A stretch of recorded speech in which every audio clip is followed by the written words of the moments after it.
So, are you new to judo and you still suck? It's been about, I don't know, 3 months, 6 months, and you still throw like crap? Well, in this video, I'm going to explain why one of the reasons why you can't throw is because.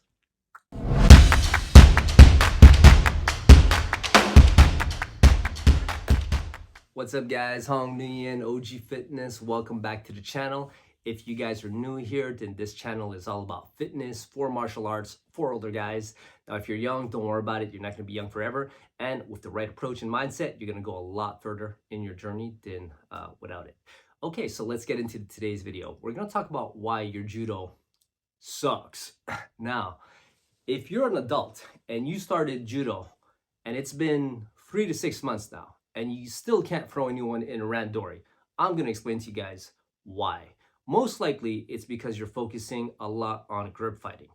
Now, grip fighting, while very important to win a match, is not the first thing you should actually focus on. Now, I give credit to my buddy Solomon Sharan, who actually explained this to me about a year or two ago when he was in Montreal, and he told me, well, you gotta start 50-50.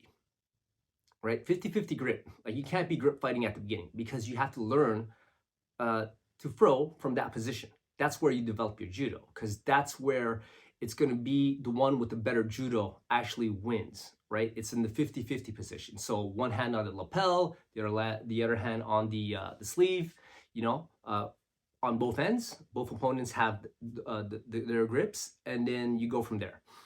Now, what you want to do from there is that you want to develop your timing, your rhythm, okay? Learn to kuzushi from there, and then after that, to go in for your throw.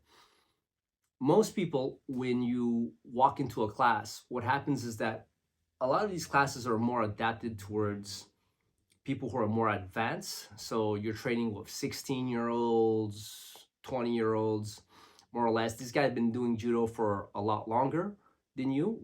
And you come in there, you're starting out, and then you're doing what they're doing, which is grip fighting. And these guys, they have to grip fight because that's what gives them an edge. You could actually beat an opponent by having better grip fighting skills than them, having the dominant grip, and then after that throwing them, right? Because that's the thing with judo, is that you always want to get the dominant grips first before you throw.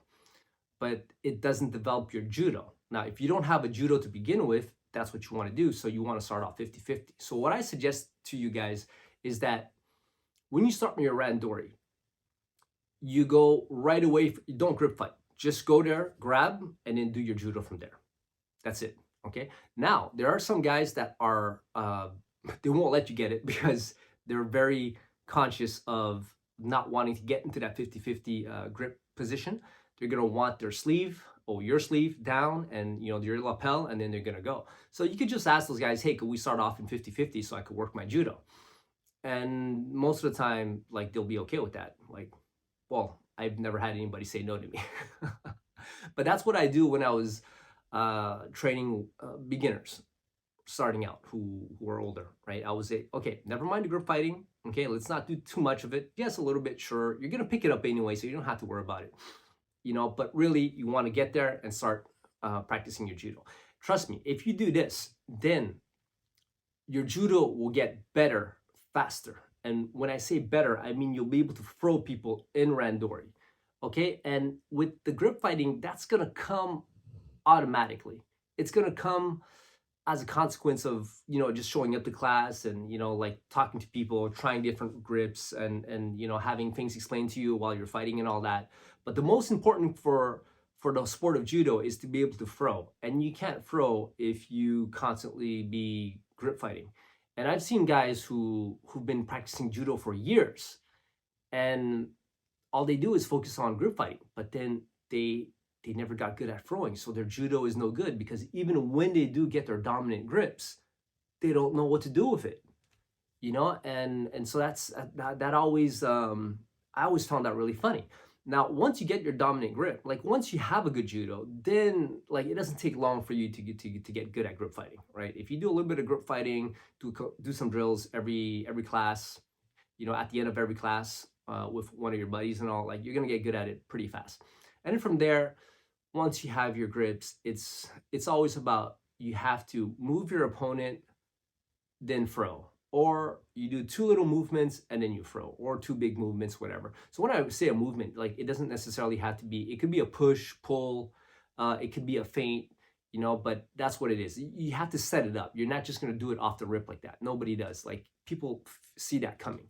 And yeah, so anyways, that's a little bit off subject, but that's the way you have to go about it. So even when you have your 50-50 grip, you still want to develop that, which is essentially you move, move, move, move, move, throw, move, throw, move, move, move, throw.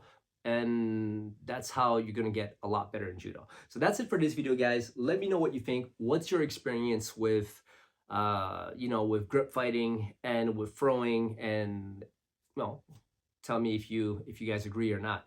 Oh, by the way, if you like this video, subscribe to the channel, guys, and reach out to me on IG. That's where I could answer you directly in the comment section. It's a little bit hard to keep track of all the conversations. There's a lot of you guys are chiming in and commenting on my videos, which I really appreciate, by the way, because it does help me grow the channel, and that's what we're gonna do. And I have a surprise coming up for you guys.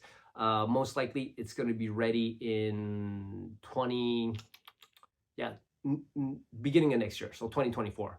Yeah, something I think it's going to be pretty awesome so that we can build this community and really be able to interact, share, network, even meet up and train with each other all across the globe. So I'll keep you guys posted about that. And until next time, peace.